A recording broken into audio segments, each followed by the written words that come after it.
बसे के ही ग्रामा शीस पगाना जगतन पे प्रभु जाने को वही बसे के ही ग्रामा धोती फटी सी लटी दुपटी अरु पाय उपाहन की नहीं सामा द्वार खड़ो तुझ दुर्बल एक रहो चाकि सो वसु धाया भिरामा पूछत दीन दयाल को नाम बतावत आपनो नाम सुदामा बतावत आपने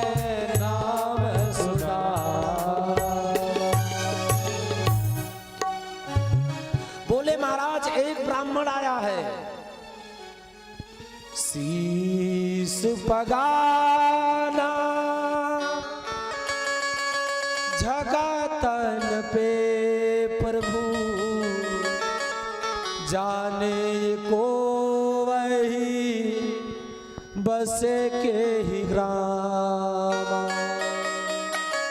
हे प्रभु वो इतना निर्धन है कि उसके सिर पर एक पगड़ी भी नहीं है और शरीर पर एक वस्त्र भी नहीं है और धोती फटी सी लटी दुपटी अरु पाए उपाहन की नहीं सामा। उसके पाँव में महाराज एक जो है कि खड़ाऊ तक नहीं है कि एक उपाहन पहना हो, इतना निर्धन है।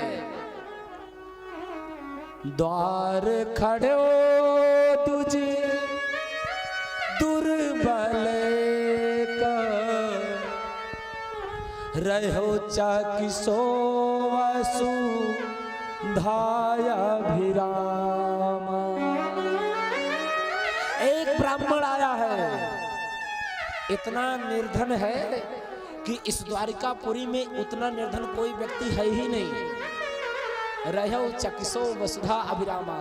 हे प्रभु, इस द्वारिका के वैभव संपन्न अट्टालिकाओं को इस प्रकार से देख रहा है जैसे कभी इतने बड़े बड़े महल उसने देखे ही नहीं वो अपने जीवन में। महाराज ऐसे है। और पूछत दीन दयाल को नाम बतावत आपनो नाम सुदामा। बोले हे प्रभु, आपके धाम को पूछ रहा है और अपना नाम सुदामा बता रहा है। जैसे इतना बिहारी जी के कान में पड़ा सुदामा, बिहारी जी अपने सिंहासन से उतरे नहीं, सिंहासन से कूद पड़े और दोनों भुजाओं को फैला करके खूब तेज से दौड़ पड़े। हाय मेरे बचपन का मित्र सुदामा आया, हाय मेरे बचपन का मित्र सुदामा, इतने दिन बाद याद किया तूने मुझे। पीताम्बर कहीं और गिर गया, पाँव में अपने भगवान ने चरण पादुका भी नहीं डाले, गले की मालाएं हिल्लोरे खा रही हैं, कान में कुंडल हिल्लोरे खा रहे, अलकावलियां फर फर फर फर उड़ रही हैं और बिहारी जी दोनों भुजाओं को फैला करके अपने बचपन के मित्र सुदामा से मिलने दौड़ पड़े। हाय मेरे बचपन का मित्र सुदामा, हाय मेरे बचपन के मित्र सुदामा। अपने मित्र की इतने दिन बाद याद आई, दौड़े दौड़े बिहारी जी गए और सुदामा जी को द्वार पर खड़े देखा। नेत्र सजल हो गए, कंठ अवरुद्ध हो गए। अपने मित्र को पा करके अपने गले से लगा लिया, अपनी भुजा पास में मानो आज भगवान अपने भक्त को बांध लिया हो। और बांध करके बिहारी जी रो रहे हैं। सुदामा जी अपने बचपन के मित्र को पा करके रो रहे हैं। कंठ अवरुद्ध हो गया। कुछ बोल नहीं पा रहे दोनों लोग। और उस बिहारी जी ले करके जो है सुदामा जी को आए अपने राज दरबार में, सिंहासन पर बैठाने लगे। मित्र बैठो, सुदामा जी विरोध करने लगे, नहीं नहीं ये महाराजा का है, मैं इस पे नहीं बैठ सकता हूँ। बिहारी जी बोले, मित्र, मित्रता में किस प्रकार का भेदभाव, किस प्रकार से ऊंच नीच, कौन अमीर और गरीब, यदि ये भेदभाव हो गया तो मित्रता कैसी। इसलिए बैठो। जबरदस्ती बिहारी जी ने बैठा दिया और बैठा करके बोले, मेरे बचपन का मित्र आया है, हे देवी जी जाओ जल्दी से गंगा जल लेकर के आओ और परात लेकर के आओ, मैं अपने मित्र का पांव धोऊंगा। इतना कहा, इतना कह करके देवी जी माता रुक्मणी चली गई परात और जल लाने। इधर बिहारी जी चरणों में बैठ गए। बैठ करके वो हाथ पैर में हाथ लगाया कि लाओ पहले थोड़ा सा पीतांबर से साफ कर दो। जैसे ही साफ करने के लिए नीचे से हाथ लगाया पांव में, सुदामा जी उचक करके खड़े हो गए। सी की आवाज निकली और खड़े हो गए। तो महाराज द्वारिकाधीश ने ध्यान से जब देखा पांव को सुदामा जी के, तो क्या देख रहे हैं, ऐसे बेहाल बेवाइन सो पग कंटक जाल लगे पुन जोए। ऐसे बेहाल बेवाइन सो पग कंटक जाल लगे पुन जोए। आए महादुख पायो सखा तुम, आए इतना कित दिन खोए। आए महादुख पायो सखा तुम, आए इतना कित दिन खोए। देखी सुदामा की दीन दशा, करुणा करके करुणा निधि रोए।